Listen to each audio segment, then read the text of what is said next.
Each episode, we bring you B2B leaders to learn about their successes, fails, and what's working for them in the market. If you enjoy the show, please consider giving us a 5-star rating on Apple and Spotify and share this podcast with a friend. That's enough from me. Let's dive right in. Hello everyone and welcome to another episode. I'm Shahin with X-Growth, and today I'm talking to Roey Balbus, Chief Operating Officer at TradeSquare, about everything marketing operations. We're talking about why it's important, why and where you should start, and what are some of the mistakes you should be aware of and try to avoid. On that note, let's dive in. Roey, thanks a lot for joining us. Thanks a lot for having me. No, I'm really looking forward to this conversation. I mean, I know, Roey, you were the CMO of the company some time ago, and then you changed roles to the COO. And even when you were in the CMO role, we were talking about marketing operations and the importance of it.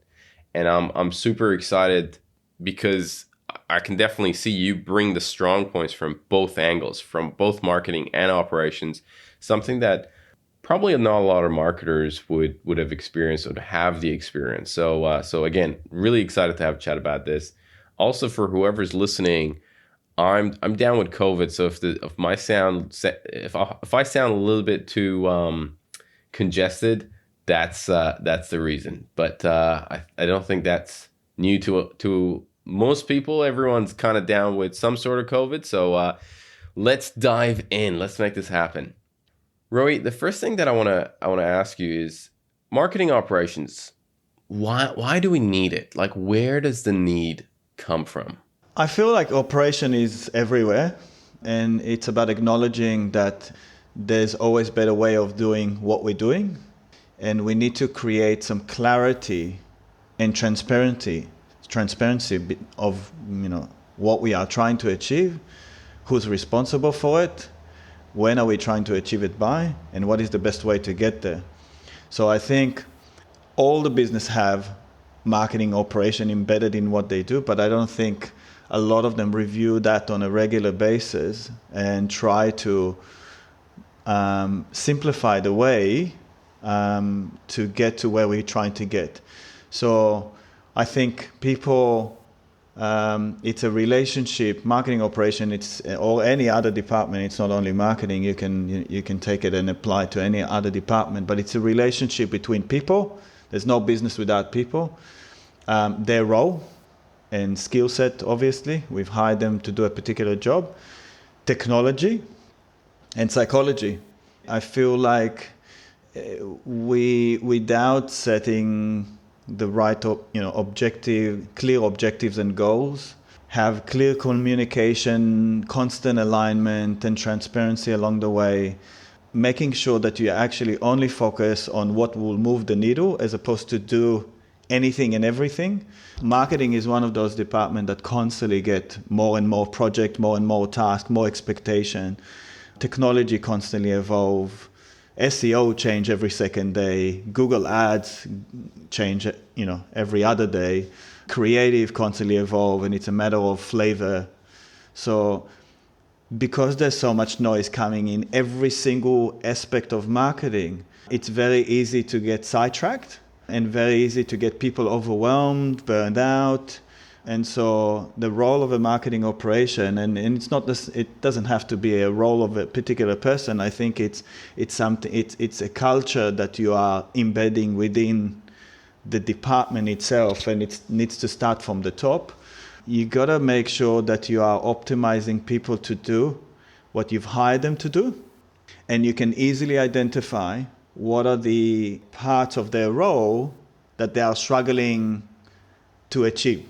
And with doing too many things, it's very hard for you to have the time to review those activities, to review how can we do things better. Some people get too excited about technology, overusing technology. Well, that's one of the things, right? Sorry to interject, but that's definitely one of the things that I want to bring up with you. And I feel like the conversation is going in that direction, because most of the times when you say marketing operations to somebody, they're immediately thinking, oh, we're talking my CRM. That's the responsibility of marketing ops. You're talking about a marketing automation tool, and they know how to use that and fix it up and set up the workflow or set up the automation, whatever it is. What are but the role of marketing operation goes beyond that. What are the exact responsibilities of markups? It starts with people, not technology. I think technology comes last, because yes, maybe you can set up the CRM, and you know how to set up the automation and workflows, but are you creative enough to write the right subject line, the right content?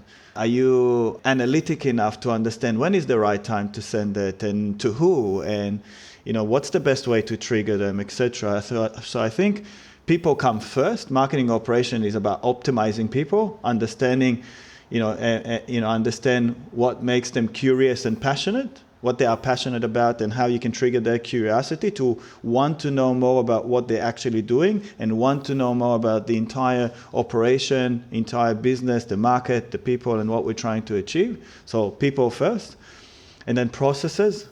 There's so many touch points, from whether you are a small business or a big business. There's so many. Obviously, smaller business or small department is a lot easier.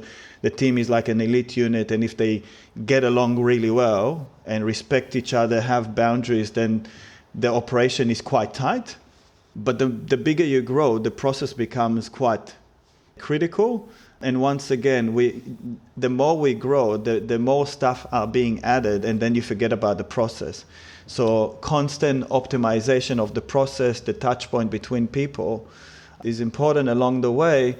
Tech comes in order to give you extra capability and capacity, extra visibility, oversight of information, analytical, because we cannot continuously add more people into the business. And even if you add more people, there's just way too many variations and matrix that obviously tech solve.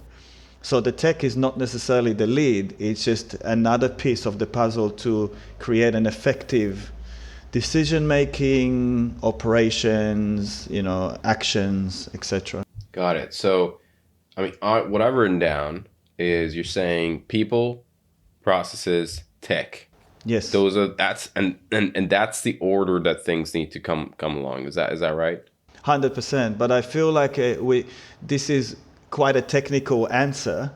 I feel I'm a people's person. I always go back to the people's part, and I think without passion and curiosity, clear communication, alignment, transparency, boundaries, respect, vulnerability, humility, those are the words that I constantly use when I lead teams internally, because at the end of the day, when you are training for the big race, and then you go for the race that takes about 5 minutes, there's a lot of fatigue on the lead up. There's a lot of days that are quite tough, and without creating a team that is vulnerable, humble, respectful, open to feedback, have some boundaries, constantly communicate, align, and more than anything, passionate and curious about each other, about the people we serve, about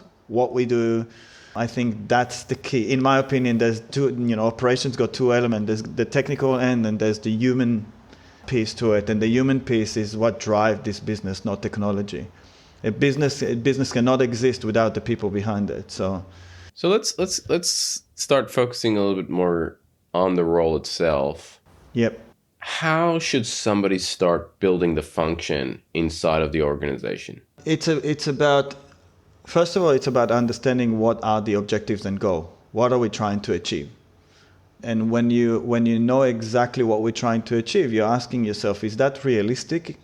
It's basic stuff. Well, what are our SMART goals? Are they realistic at all? Do we have the right people for it? Do we have technology to achieve that? And from there, you start to optimize. You are starting to communicate openly about the chance that would actually happen. You need to be true to yourself, saying, okay, I think it's great to aim high, but is it realistic? So when it comes to when you have objective, you need to question with those objective, are those, should we focus on all of them? Should we focus on all of those targets? Or what is the 1 to 2 targets that if we would start focusing on those, the rest will start to follow?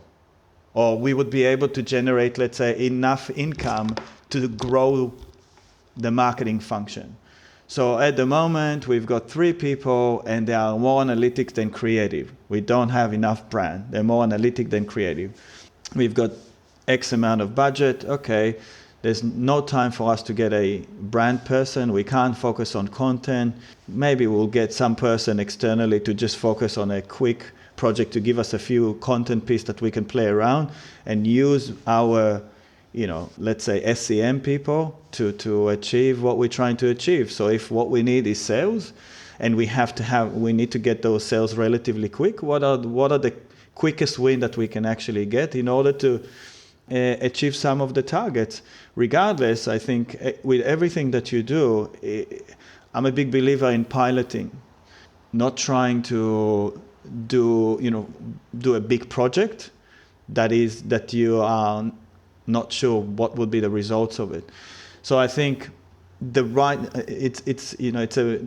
build a really good marketing department, you need a blend of all type of people. You need good admin people that just do all the coordination, make sure that we've got everything in writing, with the right timeline, with the right ownership, and they are the police officer making sure everyone's on time with everything and updating all the information.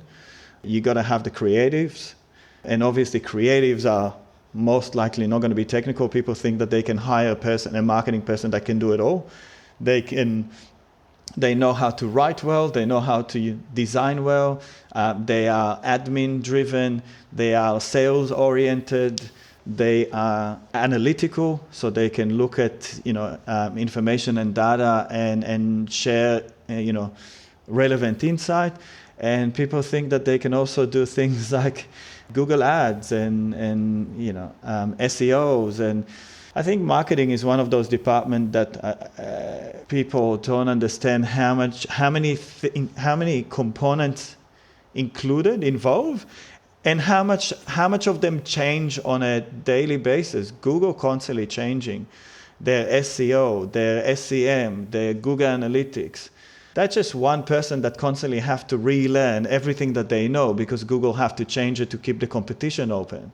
And then you move, and then on the same aspect of paid ads or search engine, you then move to Facebook or Instagram or Twitter ads or YouTube ad, and that's just one piece. What about blogs and social media content and engagements and CRMs and EDMs and it's endless and it's constantly changing. And once again, I think people underestimate the amount of effort that a marketing department's putting in and how much is people expecting them to deliver. And that's why if we're going back to a marketing operation role, is constantly saying, we agree that, as a company, that those are the objective and that's what we're trying to achieve. That's the resources we've got, people-wise, financial-wise, and that's what we can actually deliver. If we want to do something else, we can only do a pilot, and that's what's required for that pilot, and let's have a go. And if it doesn't work and it's not moving the needle, we have to drop it and try something else. Unfortunately, marketing is one of those things where you're trying 1,000 different ideas, maybe one works, and even that one you need to optimize. So, and try another 10 things off the back of that one in order to try and multiply the effect of that one that worked for you. So it's a constant battle, always under-resourced, people-wise, budget-wise, skill-wise. There's not many people that can just focus on the CRM. Yeah, that's right. And sure. Even if you are the only one who focuses on the CRM, there's so much to do on the CRM. So it's not enough. You need more than one person, but the budget is only for one person. Yeah. And Roey, when it comes to, I feel like we touched on a lot of different roles here, right? We talked about creative, we talked about admin, we talked about analytics, and then running some of the platforms like Google Ads and SEO and so on and so forth. But when someone says, look, we need some structure, we need someone from the operational perspective to bring in for marketing, what do you think that first hire is going to look like, and what are some of the skill sets that you'd be looking in that person? People's person, admin person, and admin person. Oh, really? Okay. Yes, I don't think they need to be a technology savvy as much. I think they need to be a person who, first of all, understand, would put down a plan, would know how to ask the right questions, and be very clear. This is where we're heading. This is how long it's going to take us. That's the resources we actually have. That's the potential gap that we have. It's a scrum master, project manager. It doesn't even have to be a marketing person. Yes, maybe they don't have experience in marketing, but they have experience in operation. Most importantly, they need to have the ability to earn people's trust. People are not going to do anything for you if they don't trust you. If they know that you are driven by ego and agenda, they're not going to trust you, they're not going to follow you. And so you got to hire a person that has the ability to earn people's trust, and humble and vulnerable, understanding that there's a lot going on in each person's within the marketing department, and they need to kind of tight the plan. So I think most of my roles, I always hire a person that will be able to do admin for me. Got it. First, because that just tidying up all the things. Okay, this is all the things that we do. Why are we doing this? If we know now what the objectives and targets are, why are we doing this?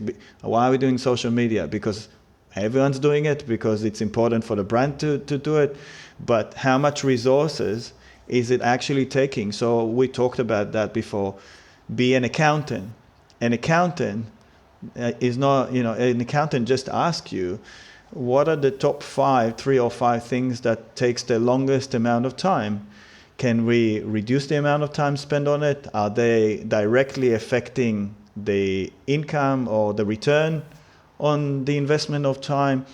And so I sometimes say, we don't need to do social media. It's important for a business like ours to do social media. But if I look at our objective, and if I look at the resources that we actually have right now, and we can't get any more, that's it. That's the money we've got, and that's the people we got. We can't get any more.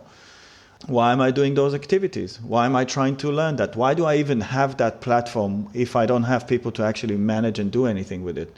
Let's just get rid of it and get a cheaper platform, free up some budget to have better SEM people. Let's get rid of a CRM, free up some budget, give them more budget to get more return if that's what we're looking for. So I think admin person help you map everything. So you have a top helicopter view of what exactly we're doing, and then question, and a lot of question.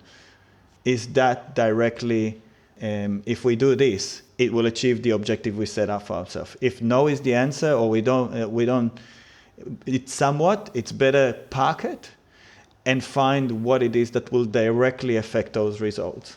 I think a lot of marketers say, oh, you need to do branding and content and social media. It's a long-term game to build a brand, but there may not be a brand in about a year's time. So right now we need to focus on what we have and what we actually need in order to sustain this business and grow it. And if sales is what it is, then there's a lot of companies who don't have any marketing departments at all, and they still sell quite a lot because they focus on relationship. So focus on what you are, on your audience and how they engage and how they want to be sold to, and what they are willing to pay for what you're trying to sell them. I mean, law firm, accounting firm, they don't have any marketing. They still grow, they still sell. So effective operation is really mapping what we're trying to achieve and what are the activities we're doing to achieve them and what made us get to that point. So got it. Okay. I want to talk about mistakes, Roey. What do you see as some of the mistakes people make when they're trying to build their marketing ops team and the function itself? They start from the end rather than the beginning. Yes. They start from technology. I would always favor people over technology. People made businesses successful before technology did.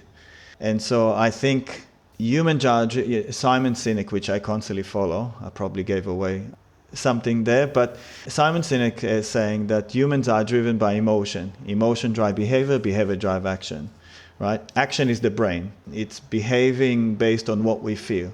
So I constantly focus on what are the targets we're trying to achieve, and what are the action we're trying to get. We're trying to get a person to click on add to cart and check out, as an example. So what are the emotion that will make them click on that? So if I think like that when it comes to the audience that I'm trying to sell to, how can I do the same thing with my people? But obviously I need to make sure that they don't think that I'm doing it for my own agenda and for my own ego. So I focus on their emotions. It's very hard for people to communicate about how they feel about something. So I have a framework that I work on a daily basis with my team. It was very hard for them to get into it, but they are now very well into it and do it on everything. It's called reflection. So pause, breathe, reflect.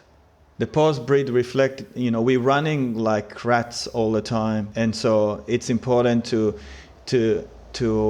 stop, to pause, to breathe. It doesn't take long to do like a quick, 1 minute breathing, and then start to reflect. It's easy for people to say what they've done today. So do you, Roey, sorry to interject. So do you do this on like daily basis? Do you do this in a group? You do this individual? We do it on a daily basis. The teams are doing it with a teammate every single day, and they swap the teammate so they can get a different perspective, so they get to know each other. And then we do it as a group once a week.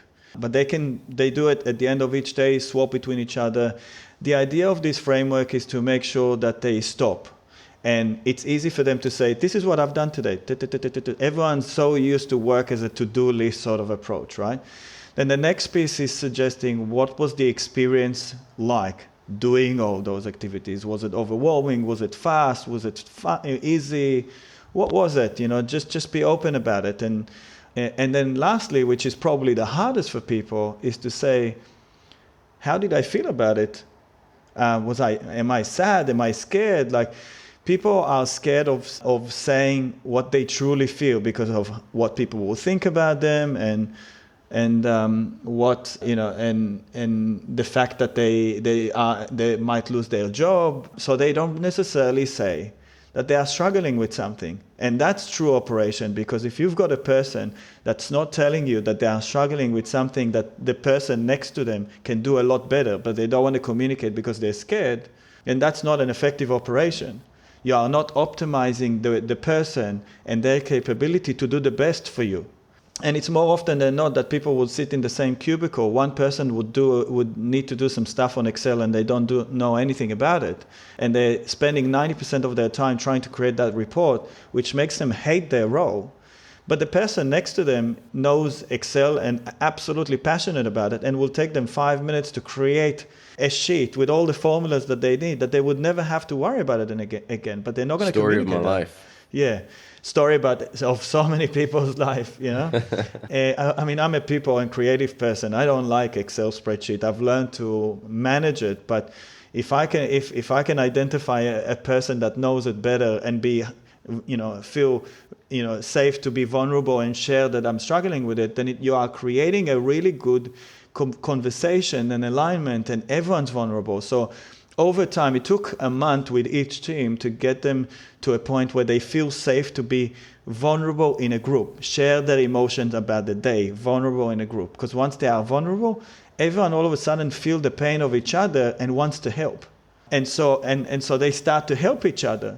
And when they start to help each other, things becoming a lot faster.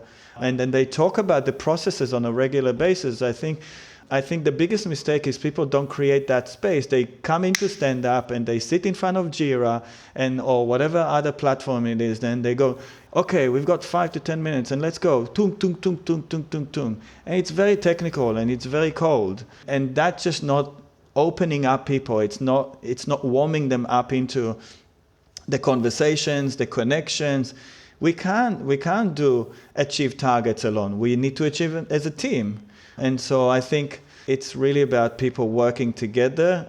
Vulnerability, humility, communications, open communication is the key. And I think that's the biggest mistake a lot of businesses doing. They're starting from the end, the tech, not from the people. And in between the two, you got to have a process. And I feel like, once again, without clear targets and objectives and staying true to prioritize only what would actually achieve those, without doing this, you're constantly running in so many directions. It's easy to get requests coming from everywhere in the business. We need to do this. We need to do this. Why are we not on social media? But if you have the answer all the time to this, saying we're not doing social media because what we're trying to achieve is this, and this is what we're doing, and that actually achieving it. So I can show you data that we're actually achieving what we're trying to achieve. We want to do that too. It's for fun, no problem. We can do social media for fun, but these are the resources we actually need. No problem. Love it. Roey, I want to ask you a couple of rapid fire questions before we wrap up. Okay. And I want to start with, what is one resource? And we touched on this a little bit during our chat, but what is one resource? It could be a book, a blog, a podcast, whatever it is, that has fundamentally changed the way you approach work, or you live, or it's just had a profound impact on you. So I've got a whole lot of books that I'm very much interested in and recommended them. I only read the intro, and that's about it. I'm terrible at that. I don't have the patience for blog as much as I want to read them. So I've got a whole lot of links that I want to read. But if I would say what is the resource that influenced me the most, is the people that I connect with every single day. I truly live and breathe the people around me, and I love asking them questions to unpack what it is that they are struggling with and what it is that they're curious about and passionate about, and work with them in them getting to where they want to be, or what fulfill their true purpose. So I would say people is my, I don't know if you can say it in the context of resources, but it's my... No, that makes sense. I love it. Number one resource is people. Okay. I love them, and I live for them, with them. Yeah. Question 2: if you could give one piece of advice to B2B marketers, what would it be? Focus on the people. Focus on the people you serve. Have as much conversation as possible. Understand what is the behavior you're actually trying to change, and what is the emotion that prevents that from changing. So once again, it's a lot of fear. People are not moving because of fear, because they are used to do something in a certain way. But you need to trigger, and you've got the solution for that. But what is the emotion that would prevent them from actually moving towards what you're trying to solve for them? So got it. I love it. I love people. The people element is alive in all of them. I love it. Yes. The question number 3: who are some of the influencers that you follow in the marketing space? I think Simon Sinek has been influencing me the most. I'm also a star sign person, and Simon Sinek is also very much all about people's person.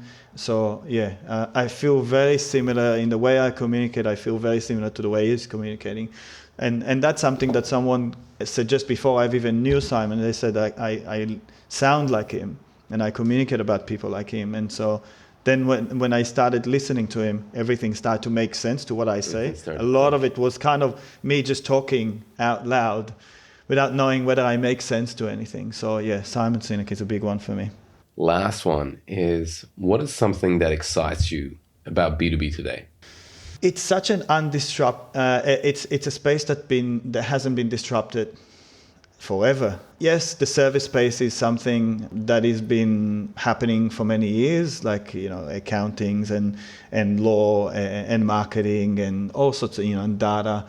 But I'm in the B2B space when it comes to product, and product is something that hasn't been disrupted. I'm very excited about TradeSquare and what we are doing to bridge the gap between wholesalers and buyers. They're both working in such an old-fashioned way, and they're all very time poor, resources poor, people and budget. So I'm very excited to make it easier for them to do business together, and And in particular, the fact that we're supporting just Australian businesses. So I think it's a great purpose and, for me to be behind. So I'm excited about the future. Well, the present is already happening. So let's focus on the present. The future will come if you do the right thing in the present. I love it. Roey, this has been a great conversation. Thank you so much for your time. And thanks a lot for all the insights. No worries. I hope I made sense to people, and hopefully there will be one line in there that will transform the way you look at things and will start to drive some results for you guys. Thanks you for having me. It's been fun to chat. I think there were multiple lines, many lines. Thank you so much, Roey. Awesome. Thank you. This episode of Growth Colony was produced by Alexander Hipwell. It was edited by Dave Samito, with additional editing and music arrangement also by Alexander Hipwell. Special thanks to Tina Wabe and Rod Hoda. We couldn't make this show without you. The show was hosted by Shahin Hoda. If you enjoyed the episode, subscribe wherever you get your podcasts and leave a 5-star rating on Apple or Spotify. And maybe even share the pod with a friend if you loved it that much. Thanks again for all the support, and looking forward to seeing you again in the next one.